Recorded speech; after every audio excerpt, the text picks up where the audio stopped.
sifat kita. Tidak ada artinya kita makan apa, tidak bisa nolongin kita. Kecuali apa yang kita buat untuk kebaikan di dalam hidup baru ditolong. Dan kemudian lagi Imam Nawawi dia pikirkan di dunia ini semuanya keliru, tidak ada artinya kita. Bagi orang yang tidak ngerti, kalau orang ngerti digunakan dunia ini untuk majalatul akhirah, untuk dia bercocok tanam, untuk dia berkebun, untuk dia berusaha, bagaimana dia dapatkan kegunaan usaha itu untuk akhiratnya. Nah ini yang orang cerdas. Di dunia dipakainya untuk memang dia bekerja untuk ibadah. Apa yang dia dapat, apa yang digunakan, apa yang dia peroleh, semua dipakainya untuk ibadah dengan Allah. Itu orang cerdas. Untuk apa? Nanti supaya bisa dia manfaatkan dan bisa nolong dia di dalam Allah Subhanahu wa taala. Dan kemudian lagi keadaan akhirat. Yang keadaan akhirat itu dan kita sama kita tahu kita bagaimana dahsyatnya akhirat. Semua kita apa yang ada kita habis kecuali nanti apa amal-amal yang kita pernah buat itu yang akan nampak. Itu akan nolong kita dalam hidup kita nanti. Dan kemudian wasai'u umuriha, dan semua perkara dunia dan akhirat itu sudah dijelaskan yang kita untuk apa? Untuk kita bisa renungkan bahwa dunia sifatnya sementara, akhirat kita sifatnya abadi dan selamanya. Artinya apa? Pergunakan kita dalam hidup ini untuk cerdas kita. Maka ada doa itu Rabbana atina fid dunya hasanah wa fil akhirati hasanah wa qina adzabannar. Itu 1:2. 1:2 ya. Rabbana atina fid dunya hasanah cuma 1. Rabbana atina fid dunya hasanah wa fil akhirati hasanah wa qina adzabannar. 2 ya. Akhirat itu 2 kali. Harus lebih akhirat itu dibanding dunia ini. 1:2. Cuma kita rada-rada satu-satu gitu. Bahkan akhirat mahal. Padahal menurut doa kita itu sudah menunjukkan apa? 1:2. Rabbana atina fid dunya hasanah, dunia 1 saja. Wa fil akhirati hasanah, akhirat mesti baik. Wa qina adzabannar, dan bisa selamat dari azab Allah. 2 berarti akhirat. Berarti apa? Dunia ini dengan kita mesti kita gunakan untuk kebaikan akhirat. Kemudian lagi dalam hidup ini dengan kita buat sirin nafs, harus kita ini banyak ingat mati. Kita ini kenapa jarang atau jauh dari menyadari kebaikan dan kesalahan kita? Karena kita ini jarang ingat mati. Padahal kita ini hari-hari antar orang mati. Terkadang kita ikut menggali kubur orang mati yang meninggal dunia, kita gali. Tapi kan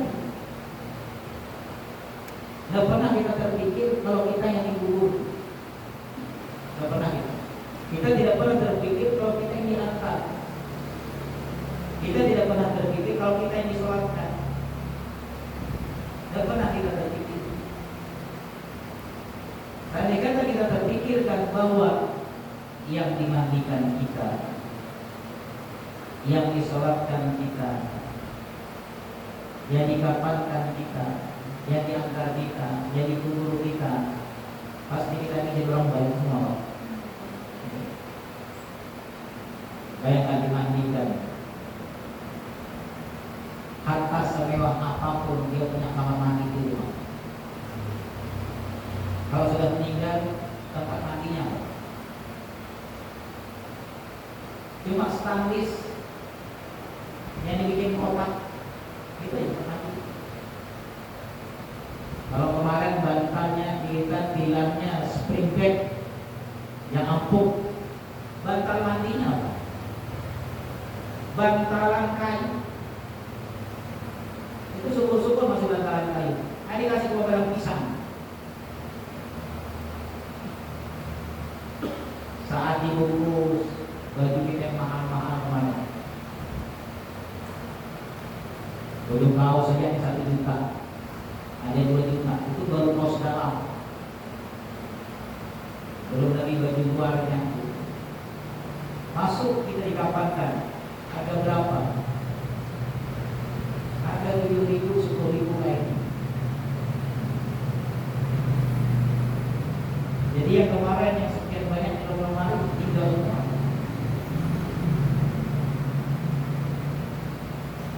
Kalau kita bayangin itu macam-macam itu. Makanya kata Imam Nawawi taksir nafsi, banyak yang mati.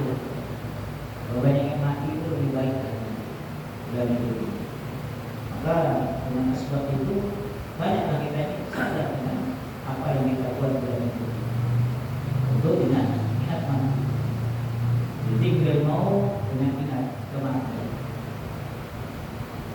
Nah, berbicara kita mati ini sedikit kita bagaimana dengan jenazah? Kalau nanti sedang bertemu dengan jenazah. Jenazah ini umpama dia jenazah otopsi. Mungkin ada sesuatu yang harus disidik, dibuat atau diperiksa oleh medis atas permintaan dari keluarga yang memang dipersetujui. Jadi diotopsi jenazah, digali, diperiksa. Apakah jenazah itu sesudah digali dan diperiksa wajib dipayah kembali atau tidak? Tidak wajib, Pak. Ya. Jadi kalau nanti ada jenazah yang harus diotopsi, kita dengan pengawalan kepolisian dan sebagainya, itu jenazah tidak ada lagi kifayah yang kedua. Jadi tidak ada mandi, tidak ada kafan, tidak ada sholat, dan tidak ada penguburan seperti mana penguburan jenazah. Cukup hanya dibungkus kembali. Kalau yang perlu ditambah dengan kain yang baru, dilapis, kubur seperti semula. Tidak ada lagi permasalahan kifayah. Dikatakan, artinya nanti sampai ketemu bingung. Nah yang kedua, bagaimana? Kenapa saya sampaikan ini? Karena kurang lebih selama bulan ini saya ngajar sama Rida, ada jamaah saya yang memang ada keluarganya ada sedikit kita masalah yang harus diotopsi. Jadi mereka tanya gitu, baru saya ingat gitu. Jadi orang yang diotopsi itu tidak ada perasaan kifayah. Selesai pemeriksaan, bungkus lagi, langsung taman. Tidak ada pemerintah, tidak ada kifayah. Nah lalu bagaimana orang yang diamputasi, yang terpotong atau memang dipotong, dan orang yang masih hidup, apakah karena gula atau kecelakaan? Apakah bagian tubuh itu wajib kifayah? Tidak wajib. Tidak ada. Yang salah nanti orang diamputasi kakinya dimatiin, disolatin. Nah, kenapa? Karena orang yang masih hidup tidak ada kifayah anggota badan. Tidak ada kifayah. Cukup hanya dibersihkan, dibungkus tubuh. Jadi tidak ada pelaksanaan kifayah bagi anggota badan yang diamputasi atau yang terpotong. Ini termasuk ibu langkah ya. Kemudian bagaimana kalau yang mutilasi? Lagi rame-rame kemana-mana mutilasi kan, potong 10, potong 12. Setiap anggota yang dijumpai dari jenazah yang dimutilasi, anggota yang dijumpai tersebut seberapa pun yang didapatkan pertama, itu wajib dilakukan kifayah. Bagian yang dijumpai pertama kali wajib dilakukan kifayah. Jika kapan sholat dan kubur. Lalu bagaimana dengan darah yang terus mengalir? Itu dimaafkan, dimaafkan. Kenapa? Karena kita mengambil pendapat daripada Sayyidina Umar bin Khattab, ambilan dasar hujjahnya. Sayyidina Umar bin Khattab sholat ditikam di belakang, terus darah mengalir, beliau menyelesaikan sholatnya sampai selesai. Di sini madhab pendapat ulama, darah yang banyak mengalir dari seseorang yang darahnya pribadi, maka itu tidak dihukumkan najis. Sama orang yang kecelakaan sampai mandi itu terus sudah mengalir, tidak apa-apa, dimaafkan darahnya, kecuali darah orang. Nah, betul. Berbeda kalau sedikit. Nah, kalau sedikit, nah itu baru ada yang memang bisa dibersihkan dan dihilangkan. Tapi kalau orang yang mutilasi atau orang yang kecelakaan, itu darahnya tidak bisa diapa-apain, terus mengalir, maka hukum darah itu dimaafkan. Jadi kalau kita mandiin darah itu mengalir, mandiin saja. Cukup bersihkan najisnya, walaupun darahnya mengalir, terusin saja mandi. Sampai di kapan basah akarnya itu dengan darah, tidak apa-apa. Yang penting bungkus dengan plastik nanti disiapkan. Makanya itu ada plastik kan beberapa lapis, diplastikin saja supaya kita amankan kapannya. Jadi itu bagian badan yang dijumpai orang yang sudah meninggal dunia. Bagian badan itu wajib dilaksanakan kifayah. Sesudah dilaksanakan kifayah, ternyata beberapa hari kemudian nemu bagian badan yang lain. Bagaimana hukum badan ini ditemukan? Wajib tetap dilaksanakan kifayah. Wajib dilaksanakan kifayah. Walaupun cuma jarinya didapatin, wajib dimandikan, dikapan, disolat dan dikuburkan. Walau wujida juz'u mayyitin muslimin ghairi syahidin sulliya alaih ba'da ghusli. Itu mayit didapatkan bagian tubuhnya yang dia Islam, bukan mati syahid, itu disolatkan sesudah dia mati. Wasutira bihirkatin, ditutup dengan kain, walaupun kain itu sedikit. Hirkah itu sobekan kain. Wadufina kalmaidil adil, dan dikuburkan seperti mana mayit yang adil, mayit yang betul. Jadi kalau kita dapatkan bagian jenazah itu, kuburkan, mandikan, sholatkan dan kuburkan seperti mana biasa. Kalau memang dia dewasa, kita lakukan seperti mana kita biasa. Selesai. Nanti beberapa hari kemudian dijumpai bagian badannya, maka wajib dilaksanakan kifayah kembali. Dapat tangannya, nanti beberapa hari lagi dapat lagi tangan sebelah, beberapa hari lagi dapat lagi kaki sebelah. Setiap nemu bagiannya wajib laksanakan kifayah. Kecuali hanya sehelai rambut dan satu biji potong kuku, itu saja tidak wajib dilaksanakan kifayah. Cukup cuci, bungkus, kubur. Tapi kalau satu jari saja ditemui wajib. Termasuk kita orang yang diterkam buaya, ternyata habis makan buaya sebagian badannya ditemukan. Sebagian badan ditemukan, laksanakan kifayah. Selesai, beberapa saat kemudian ditemukan lagi sebagiannya, laksanakan di kifayah. Nah, ini ada perbedaan hukum. Jadi termasuk dipulangkan susah. Jadi, tapi perkara ini kalau tidak ngerti bingung juga, ya kan? Mana ini mayat ini? Karena pernah terjadi ada jemaah kita yang kena kencing manis, dipotong tangannya itu, dikuburkan di kelas 11. Kakinya itu, repot saya, gimana Ustaz? Ini saya punya orang tua ini diamputasi kakinya. Saya bilang cukup potong seperti mana yang ada, kita cuci, bungkus, kubur. Tidak ada kifayah. Kenapa? Orangnya masih hidup tadi, masih hidup tadi. Tapi kalau orang yang dalam kondisi sudah meninggal, nah itu beda lagi pelaksanaannya. Berapapun pertemuan anggotanya, itu wajib terus dilaksanakan kifayah. Tetap laksanakan kifayah. Hatta hanya dapat tulangnya saja dulu. Tulangnya dapat, tapi masih ada bagian daging-daging sedikit, tetap laksanakan kifayah. Tetap dilaksanakan kifayah. Lalu bagaimana dengan pemindahan jenazah dengan pemahaman? Selama tidak ada hajat yang memudaratkan, jenazah itu haram hukumnya dipindah tempatkan. Itu boleh. Kecuali ada alasan yang kuat yang membolehkan.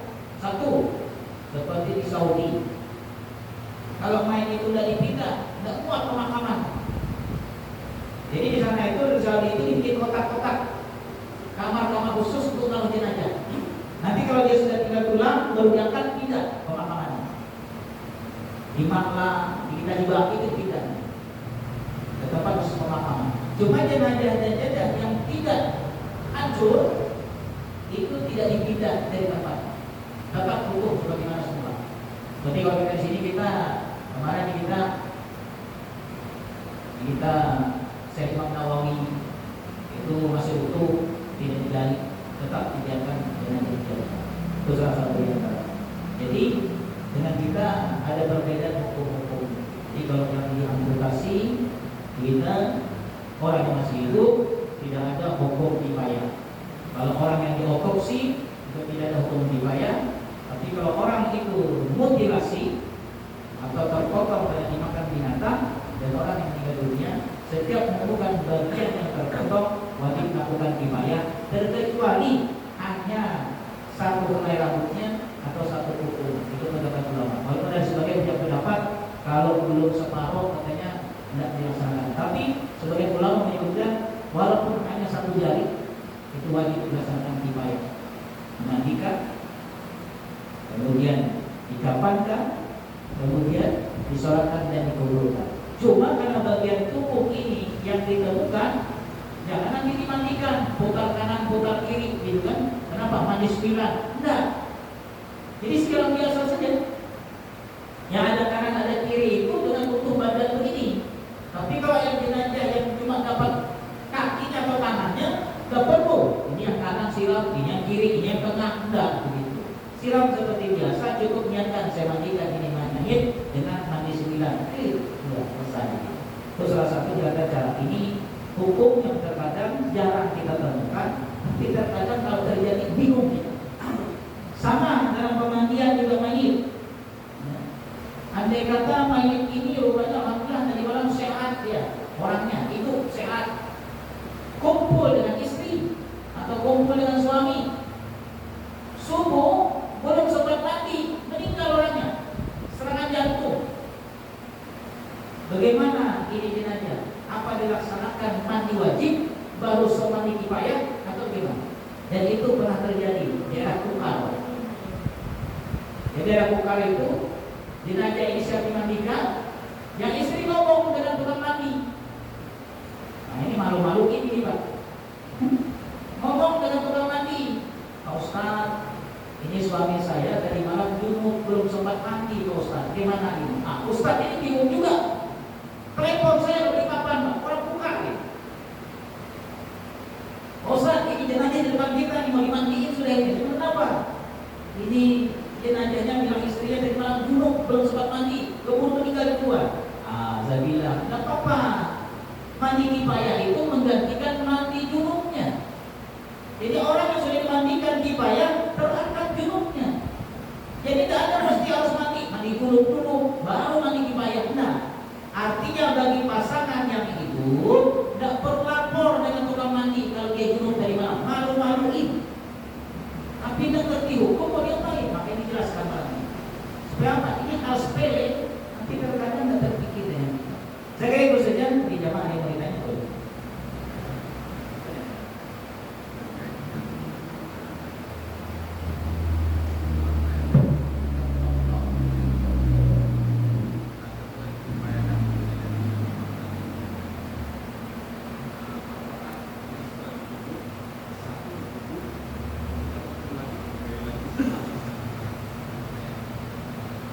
Bagaimana hukumnya mayit yang mutilasi saat ditemukan laksanakan kifayah bagian tubuh yang dijumpai tadi.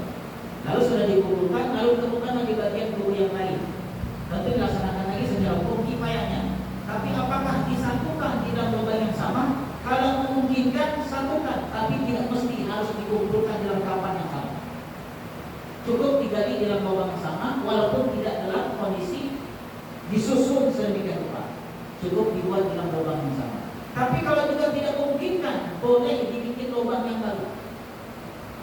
Boleh dibikin lubang yang baru, tidak mesti harus di lubang yang pernah dikumpulkan. Takutnya dengan kondisi yang berubah, kan jadi masalah di depan gitu.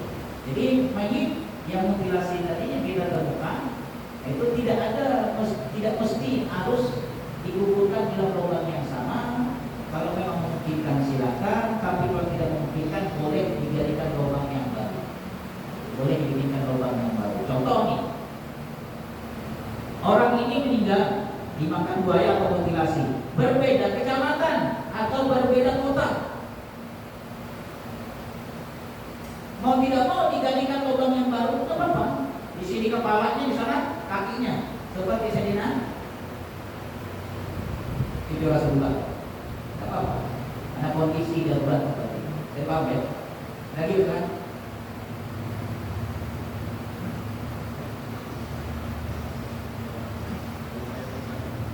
Nah, bagaimana mayat yang banyak? Mayat yang banyak dijumpai, maka berlaku hukum rukhsah di dalam agama. Boleh menggabungkan dalam satu lubang, seperti kasus tsunami kemarin. Tetapi selama mayat itu dalam kondisi tidak terlampau banyak, maka haram hukumnya dijadikan satu lubang. Tidak boleh. Jadi kalau memang mungkin kan dijadikan satu lubang, tidak boleh dijadikan satu lubang dengan dua jenazah. Walaupun kemarin dia janji sehidup semati, atau pacaran janji sehidup semati, begitu mati dua-duanya, dibikinkan satu lubang, tidak boleh. Kecuali memang waktu meninggalnya dempet Pak, tidak bisa dipisah. Nah itu lain cerita. Jenazah didempet, ada kasus yang dilakukan, lalu dempet jenazahnya, maka ini tetap mau tidak mau dipisah, tetap disatukan dalam satu kubur. Tapi kalau selama masih bisa dipisah, tidak boleh dibuat dalam satu lubang yang sama, meski terpisah lubang. Kecuali dengan kondisi yang cukup banyak seperti kasus tsunami kemarin. Nah, mau tidak mau, atau seperti kasus yang hari ini di Aceh dan Sumatera, nah ditemukan dengan sekian banyak, lakukan seperti mana ya tadi, dibikinkan lubang, satu lubang besar, lalu ditempatkan di tempat itu sekian banyak orangnya baru boleh. Nah, mandikannya kalau memungkinkan satu-satu, mandikan satu-satu, dan kemudian diistinjakan satu-satu kalau memungkinkan. Tapi biasanya jenazah dalam kondisi jenazah itu yang sudah membusuk, itu dipegang tak bisa lagi, Pak. Jadi cukup dibersihkan seadanya di permukaan badannya, siram saja seadanya, tidak lagi dipegang dan digosok.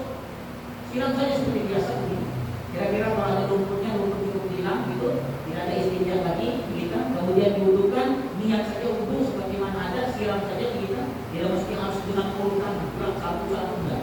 Karena kondisinya sudah tidak memungkinkan lagi, apalagi jenazah itu sudah tidak berbentuk. Tapi selama jenazah itu masih berbentuk, maka mandikan satu-satu, kemudian dikapanin satu-satu, kemudian disolatkan, kita berbarengan nanti. Tapi selama sudah tidak bisa diapa-apain, jenazah dengan kondisi sudah sangat darurat, jadi cukup disiram biasa saja, nyatakan mandi kifayahnya, jadi tidak ada lagi proses yang harus ini diwudui mukanya, karena mukanya sudah tidak ada. Itu jadi cukup disiram saja langsung bungkus gitu. Kemudian sholatkan sama-sama gitu. Itu salah satu yang cara. Lagi kan?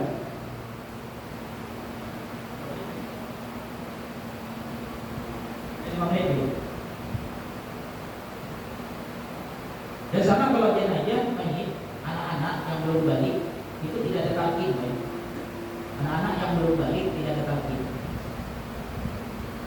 Jadi yang ada talqin itu, walaupun ada sebagian ulama kita yang tidak mentalqin, tapi sebagian macam Syafi'i pakai talqin. Nah, anak yang belum balik itu tidak ada talqin. Yang ada talqin saat penguburan itu adalah mayit yang sudah balik, yaitu ada talqin. Yang belum balik tidak ada talqin. Dan kemudian kalau mayit itu dalam kondisi kuluk, nah itu harus diwudui. Tapi kalau pemain dalam kondisi darurat kayak apakah terbakar, seperti kasus yang di Jakarta Pusat kemarin, yang 22 orang terbakar itu, nah itu hampir-hampir tidak bisa diistinja lagi. Cukup siram saja, kita taruh air saja itu jatuh kepadanya. Dagingnya melompat. Kita siram ini jatuh. Saya pernah mandi orang terbakar. Jadi makanya kita pernah mandi itu tidak bisa pilih. Tidak bisa pilih jenazah yang bagus. Ketemu jenazah yang busuk, yang mandi itu busuk.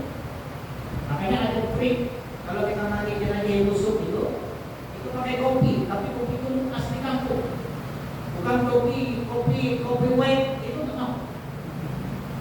Jadi kopi tubuh asli itu dibungkus dengan sapu tangan atau kain, itu jadikan masker. Itu bau jenazah kecium, Pak. Sampai tumpahinnya wangi, kecium masih. Tapi kalau pakai masker yang kopi tubuh asli kampung itu, taruh enggak mau kecium jenazah itu. Tapi kopi tumbuk, jangan kopi white atau kopi kapal api. Itu tetap keciuman baunya. Jadi kalau kita nemu mayat kita nih, nggak bisa pilih.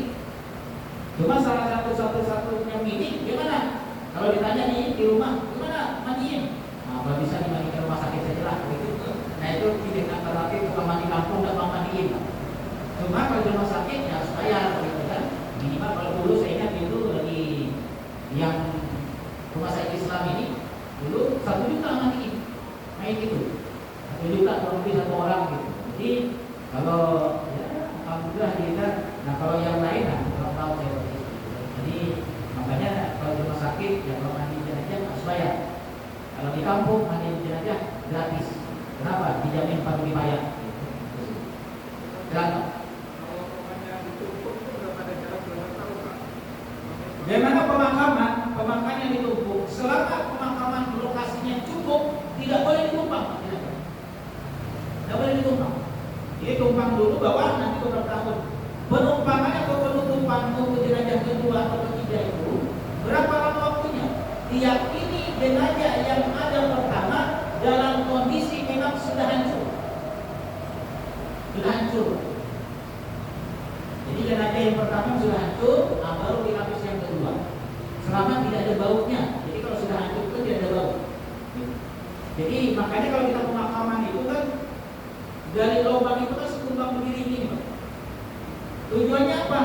Supaya nanti jenazah paling bawah nanti suatu hari kalau lahan itu tidak cukup bisa nanti ikut 1 orang di atasnya. Masih tinggi, masih dalam kan? Itu tujuannya. Makanya hari ini kan kilo setengah Abu Baru kita kan sudah ditutup gitu. Tidak boleh lagi pemakaman yang kilo setengah itu. Cuma masih banyak orang yang memakamkan itu. Nah itu mereka tumpuk. Cuma catatannya penumpukan ini, pelapisan jenazah ini dipastikan jenazah itu cukup lama. Minimal kita setahun. Kalau masih baru itu biasanya kalau yang setengah tahun itu masih amis, Pak. Masih amis. Jadi boleh. Boleh. Tapi catatan lahan memang sudah tidak ada dan tidak memungkinkan kepada lain. Masih boleh. Cuma kalau bisa makam itu kita pemakaman itu jangan bersebelahan lah dengan orang di luar Islam. Kemarin saya pernah di 1 bulan pemakaman, Pak. Tidak ada pagar, bersebelahan. Di sini Islam, di sini non Islam. Saya cuma bisa mikir, ini yang punya lahannya bagaimana ceritanya? Tidak boleh. Sebenarnya, makanya jadi problem dilema kita. Yang pemakaman di 16 itu kan bersebelahan. Bersebelahan. Makanya banyak orang tidak memakamkan situ. Jadi dipaksakan mereka tetap memakamkan di pemakaman walaupun harus ditumpang. Kenapa? Karena ada bersebelahan. Kalau di kilo 16 bersebelahan, ada lagi di kilo sekian, itu asli. Mesanya ini bersebelahan, Pak. Jadi saya ini 1 orang, di sini 1 orang yang kita gali itu, saya cuma bisa mikir, astagfirullah. Kasihan yang Islam ini bersebelahan dengan tetangga yang begini. Tetangga ini. Paham ya? Jadi kalau dalam kondisi memang memungkinkan untuk tidak dilapis jenazah, jangan dilapis karena lahan luas. Tapi kalau lahannya tidak memungkinkan boleh dilapis. Tapi catatan itu memang tetap keluarga dekatnya. Tidak boleh orang lain melapis di atas orang lain. Harus tetap keluarga yang terdekat dan itu ada izin dari yang bersangkutan dengan keluarga ahli waris. Karena itu saja pembagian di kawasan kerajaan. Assalamualaikum warahmatullahi wabarakatuh. Alhamdulillah, alhamdulillah ini subhanallah wa bihamdihi. Asyhadu an la ilaha illa anta astaghfiruka wa atubu ilaik. Allahumma ighfir lana wa lana wa lahum wa li jami'il mu'minina wal muslimin. Rabbana